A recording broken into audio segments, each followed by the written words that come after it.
বিএনপির সকল রাজনৈতিক ক্ষমতার উৎস জনগণ। যতক্ষণ বিএনপির পাশে জনগণ থাকবে, বিএনপি কোনো বাধা মানবে না। বিএনপি দেশকে ইনশাল্লাহ সামনের দিকে এগিয়ে নিয়ে যাবে। আমরা নির্বাচনের আগে আমরা বলেছিলাম এই দেশের মানুষকে যে বিএনপি সরকার গঠন করতে পারলে আমরা অনেকগুলো কাজ করতে চাই মানুষের জন্য এবং দেশের জন্য। তার মধ্যে একটি কাজ ছিল, আমরা বাংলাদেশে, সারা বাংলাদেশে প্রায় 4 কোটি পরিবার আছে, পরিবার মানুষ না, 4 কোটি পরিবার আছে। আমরা এই পরিবারের যে নারী প্রধান, সেই নারী প্রধানের হাতে আমরা ধীরে ধীরে ফ্যামিলি কার্ড পৌঁছে দিব, এরকম একটি কথা আমরা বলেছিলাম। আজকে এই গৌরনদীতে প্রায় 600 পরিবার এই ফ্যামিলি কার্ড পেয়েছে। আরো পরিবার বাকি আছে, তাদেরকে ইনশাল্লাহ আমরা পৌঁছে দিব। আমরা সরকার যখন গঠন করলাম, সরকার গঠন করার পরে যেই বাজেটটি আমরা পেয়েছিলাম, সেই বাজেটটি হচ্ছে আমাদের আগের সরকারের তৈরি করা বাজেট। সেই বাজেটে তারা ফ্যামিলি কার্ডের জন্য কোনো বরাদ্দ রেখেনি। আপনারা নিশ্চয়ই পত্রপত্রিকায় পড়েছেন যে গত কয়েকদিন আগে আমরা সংসদে, জাতীয় সংসদে আমরা বাজেট উপস্থাপন করেছি এবং সেই বাজেটে আমরা ফ্যামিলি কার্ডের জন্য অর্থ বরাদ্দ রেখেছি।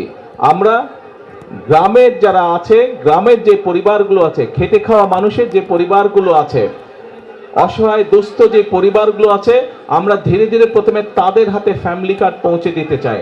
এবং আমরা এই বছর, আগামী 1 বছরের জন্য যে বাজেট আমরা বরাদ্দ রেখেছি ফ্যামিলি কার্ডের, সেই বাজেটের উপরে ভিত্তি করে আগামী 1 বছরের মধ্যে সারা বাংলাদেশে আমরা শিক্ষাগত যোগ্যতার ভিত্তিতে স্বাবলম্বী করার জন্য, খালেদা জিয়া ইন্টারমিডিয়েট পর্যন্ত ফ্রি করেছিলেন, বাকি একদম অনার্স পর্যন্ত, স্নাতক পর্যন্ত এবার ইনশাল্লাহ আমরা ফ্রি করব মেয়েদের জন্য, নারীদের শিক্ষার জন্য। আপনাদের সাহায্য, আপনাদের সমর্থন, আপনাদের সহযোগিতা বর্তমান বিএনপি সরকারের প্রয়োজন।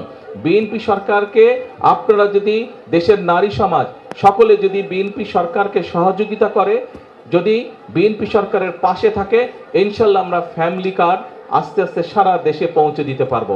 সবাই যাতে এই বাংলাদেশে আমরা আগামী দিনে একটু ভালো থাকতে পারি, সবাই যাতে আমরা বাংলাদেশে একটু ভালোভাবে চলতে পারি, সেটাই হচ্ছে বর্তমান সরকারের রাজনীতি, সেটাই হচ্ছে আমাদের লক্ষ্য, সেটাই হচ্ছে আমাদের উদ্দেশ্য। আমরা দেশে সকলকে শান্তিতে নিয়ে চলতে চাই। দেশে আমরা সকল ধর্মের মানুষকে একসাথে নিয়ে শান্তিতে আমরা চলতে চাই। আমরা যদি ধৈর্যশীল হই, আমরা সকলে যদি ধৈর্য সহকারে চলি, তাহলে আমরা আমাদের এই দেশটাকে আমাদের প্রত্যাশিত দেশ হিসেবে গড়ে তুলতে পারবো। বিএনপির সকল রাজনৈতিক ক্ষমতার উৎস জনগণ।